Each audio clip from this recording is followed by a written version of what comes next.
All right, guys. So now, here we go with our Raw review. And we begin. Michael Cole is reading something off from the Raw general manager. He's going through about how order is going to be reestablished here tonight. But before he can continue, John Cena's music interrupts. Of course it does. He takes a stab at Brock Lesnar, saying that what him and the anonymous Raw general manager have in common is they both show up once a year. John Cena then starts talking about Survivor Series. He mentions how Big Show is pretty much a turncoat, and but how even through all that, even through the betrayal and the adversity set up by the Authority, his team fought hard and they prevailed. And Cena asks, why did they fight so hard? And he says he'll tell you why.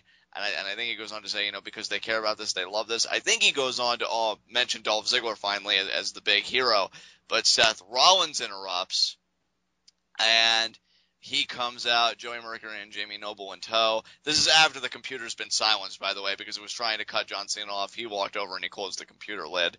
So then Rollins comes out and he says, "Hey, Cena, you didn't win anything."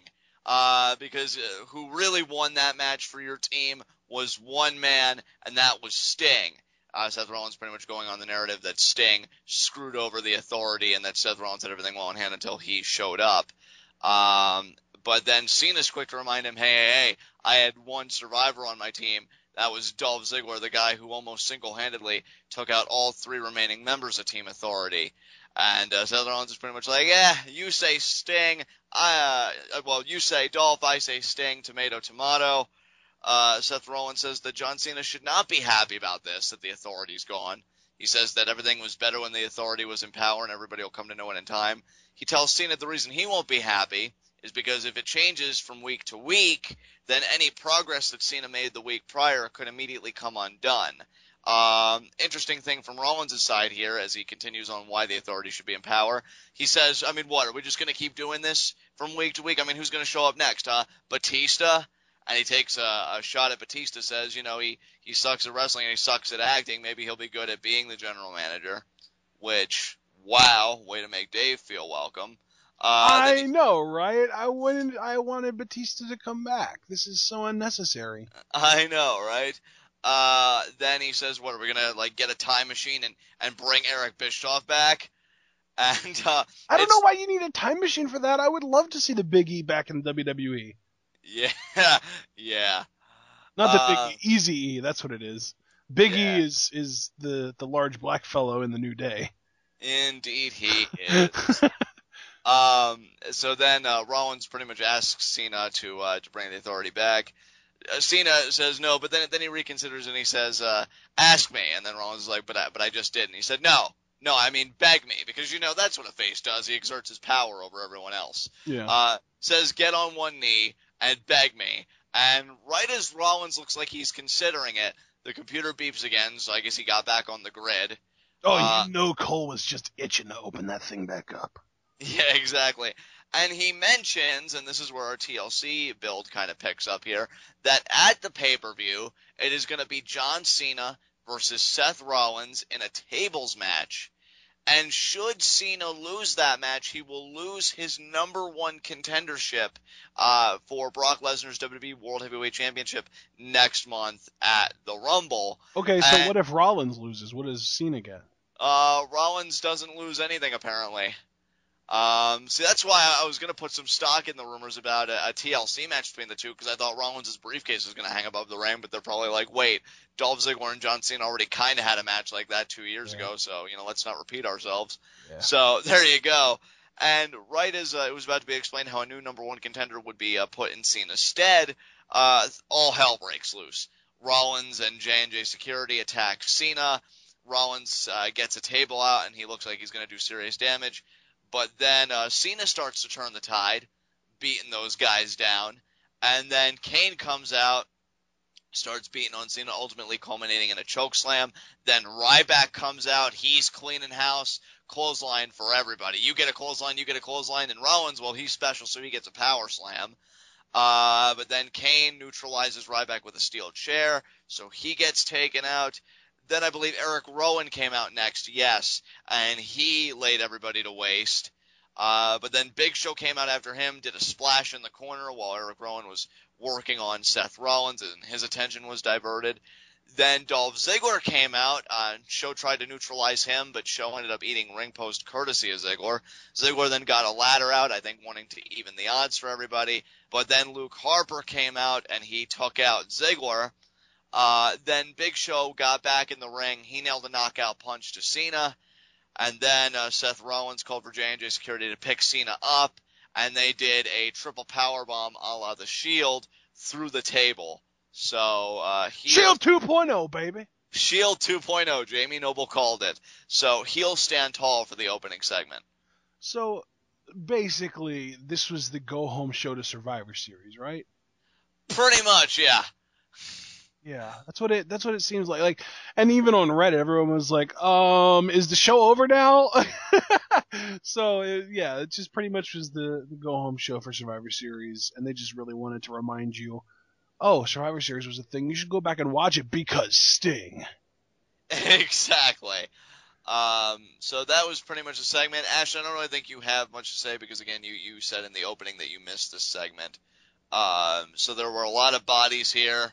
Everybody falling like flies, and apparently during the commercial, the anonymous Raw GM made Big Show versus Eric Rowan, and the main event, Harper, Kane, and Seth Rollins versus Cena, Ziggler, and Ryback in the main event. So I guess we now all know that the anonymous Raw general manager's power was shared between Hornswoggle and Teddy Long.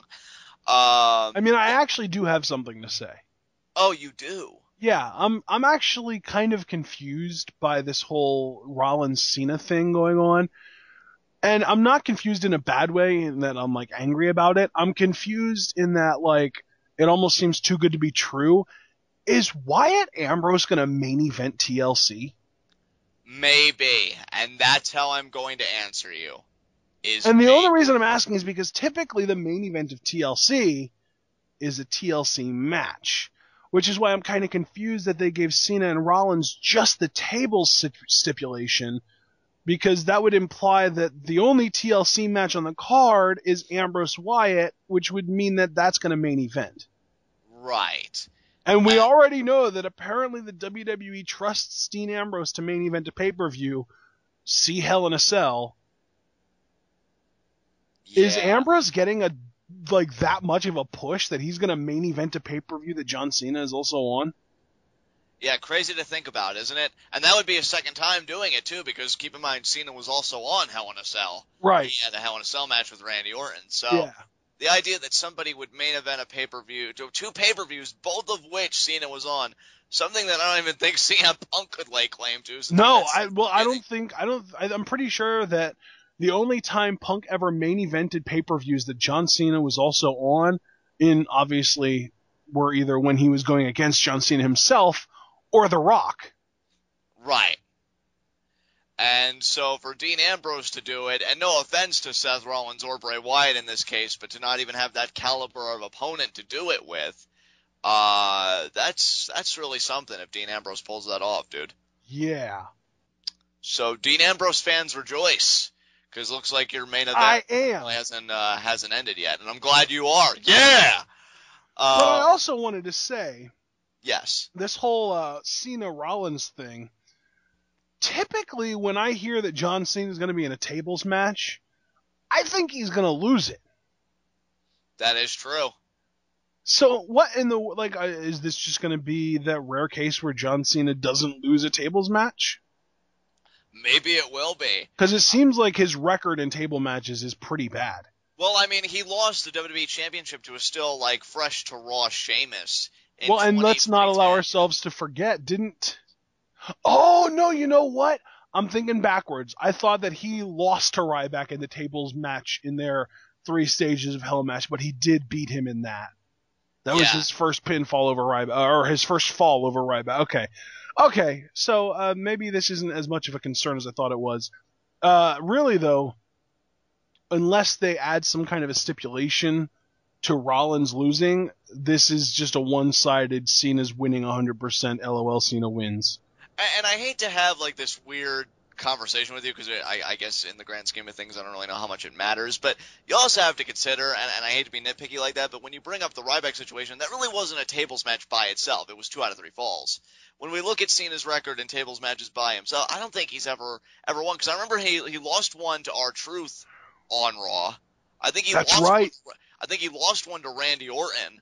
Like I said, lost his WWE title to Sheamus at the TLC pay-per-view when it was a tables match one year.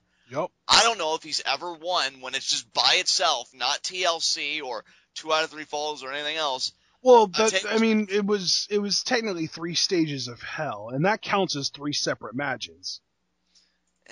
True. See, that's the thing where I really feel like it could, you're splitting hair. I mean, not you personally, but like just generally like splitting hairs. But yeah, I mean, I'd still accept it, but let's just keep in mind that when it's just the table in question, Cena's track record isn't too impressive. No, so. But you know what though? I mean, unless something gets added for Rollins to make me believe that he might actually win, I'm 100% LOL Cena wins.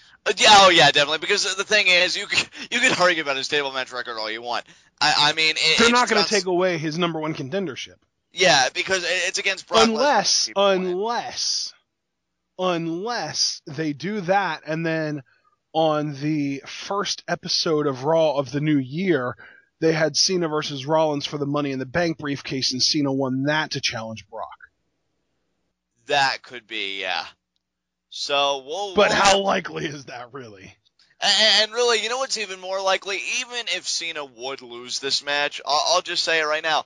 Give it 24 hours, and whoever the GM was that night, if they haven't really made many like significant strides at the Authority storyline, whoever the general manager was that night, just looking that far ahead, would give Cena like a redemption match. You win this, you get your title shot back. Yep. So I don't really see the weight of this match. But anyway, I think we've settled on that long enough. So our first official matchup of the evening was Tag Team Turmoil. And I really actually kind of enjoyed this match. Like, I think that my biggest problem with this match was the finish, but I expected the finish, so I can't even really complain that much about it. Well, how refreshing is it that we have contenders established this way? Yeah. You know, rather than just, you beat the champions. You beat the champions, or you had a volatile run-in, or something like that. Like this really seemed to go out of its way to establish a contender. It was the Usos versus Cesaro and Tyson Kidd versus should be Adam Rose and the Bunny versus a New Day versus Stardust and Goldust. And yeah, it was a fun match. We have a New Day start out with Gold Star, and it was a nice back and forth. Win on them. Beg pardon? They actually picked up the win over Gold Star. Yeah, they did, and very decisively and quickly, I might add. Yeah. Yeah, and they won with I guess a big ending DDT, like off the top rope combination, which looked beautiful. Great double team finish. So I guess here's my thing with the New Day. I enjoy them now. I think my biggest problem that I have with them is what I foresee, because to me, this is a lose-lose situation. I mean, yeah, they're doing great now, but one of two things is going to happen. Either A, they're going to get pigeonholed into that stereotypical, like, borderline racist black preacher gimmick, or B, they're going to start getting booed for not wanting to get pigeonholed into that stereotypical borderline racist black preacher gimmick. I fear the same consequences. We're only going to have to hope that doesn't come, and if it does, maybe they can combat it the best that they can. I see the effort ending in futility, admittedly, but I think the only solace I take in us being right about this when I really didn't want to be, and again, you know how high on the hog I was about the original conception of these three as a unit. Super athletic friends. Yeah, I was talking more the heel stable, and then yeah, even super athletic friends. When I had heard the murmurs on the internet, I was like, oh wow, that sounds really cool. But these guys seem to be having fun legitimately. I think they're very tight backstage. I would guess. I'm guessing that they're very close friends. I wouldn't be surprised if they were road buddies. Just putting my 2 cents there.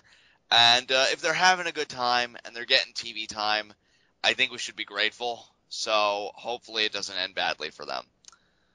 But they do get the win over Gold Star here. That's his first elimination. Cesaro and Tyson Kidd are out next. So some good back and forth here. Big E seems like he's really going to take control, but Kidd and Cesaro are able to evade it, only to get double clothesline to the outside. And then when it seems like they really are going to close in on their second elimination, Gold Star comes out. They attack Woods because he lost a game of rock, paper, scissors, so it was Kofi and Big E representing the New Day in this match. Kofi tries to even the odds. Or no, Big E tries to even the odds. Kofi's looking confused on the inside of the ring like, hey guys, what's going on? Tyson Kidd gets the roll up, and they even go as far as to have Tyson Kidd have a handful of tights so that they get the pinfall elimination on the New Day. So I think they really went out of their way to protect this stable here. Yeah. I mean, like I said, I really enjoy this stable right now. I'm just worried about where they're going to end up. Exactly. And where Cesaro and Kidd ended up is in the driver's seat, at least thus far in Tag Team Turmoil. That is until the Usos came out. Yeah, and they just cheesed it up. They did typical Usos stuff. They did their fair share of really bad, poorly executed super kicks and Samoan drops. And I think there were one or two suicide dives, and I know for a fact that there were 2 Superfly splashes. And, of course, they ended up picking up the wins over Cesaro and Kidd, and then also Adam Rose and the Bunny. But I actually enjoyed the character progression that we got here for Adam Rose and the Bunny, believe it or not. Yeah, I mean, the Bunny was getting offense in on the Usos. I think he did like a sunset flip powerbomb on one of the Usos at one point, got a 2 count. Then Adam Rose tagged himself in, I think pretty angry with the Bunny that, I don't know, their team was winning because, why win? And then they were arguing back and forth. Adam Rose looked like he was about to work on one of the Usos, but then the Bunny spins him around because he's not taking that crap. And he's just like, hey, don't go blaming me, whatever. I thought we were going to get the unmasking tonight, believe it or not. Because when he did that powerbomb, he had to adjust his mask a couple times, and I thought that maybe would tease, well, it's so loose-fitting tonight that it was going to come off. But it didn't. And after Adam Rose turns around again, after his little altercation with the Bunny, he hits a super kick and a splash. So I'm hoping now that maybe now they've just totally dissolved, but I could still see them coming out again either this Friday or next Monday, and it's starting to irritate me because, like I said, other groups have gone through a lot less than what these two have, and they break up, and these guys have managed to stay together, which would be fine if they made it seem like they wanted to stay together. But I don't get that feeling at all, so get on with it. Yeah. We'll just have to wait and see. Interesting thing to note here was that Naomi was watching backstage. They panned to her a couple times, and then at the conclusion of the match, The Miz does walk up to her. Yep. He kind of flatters her a little bit, like, congratulations, to He said something about how she was a fine twerker.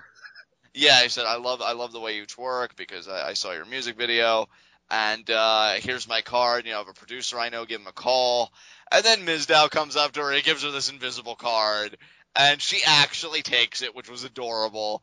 So yeah. Naomi's such a sweetheart. She is. I love her. Yeah. My favorite Total Diva by far. Oh, yeah. Well, until now, because Paige is there.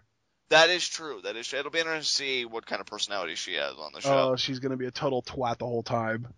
And you know what's funny, Ashton, is that, well, damn, I can't say that yet because we do have a limousine pull up. And Vince McMahon comes out, and then we also get from Raw that Seth Green is announced for those next week. But now I can say that I found it funny that you said in Tag Team Turmoil that the Bunny Whoa. I was going to say, let's not get past Tag Team Turmoil yet. I still have stuff to say. Oh, you still have stuff to say about Tag Team? Oh, okay, what did you want to say? Let me give you the ball there. Well, I just really liked the Naomi thing with The Miz because it set up for some actual character progression from one of the Usos later on. I was like... Yeah. Holy crap, he's actually showing some fire. I haven't seen that in a long time, if ever. Yeah, that was really nice to see, and you have to imagine that's going to be a Total Divas plot device down the road. Oh, absolutely. But, I mean, think about it this way. We're going to get the Miz and Mizdow on Total Divas. Yeah, really. So I guess, positive trade-off there. But what I was going to say, and now I think actually I should credit you because you set me up even better for it. We've talked about all this character progression with the Usos.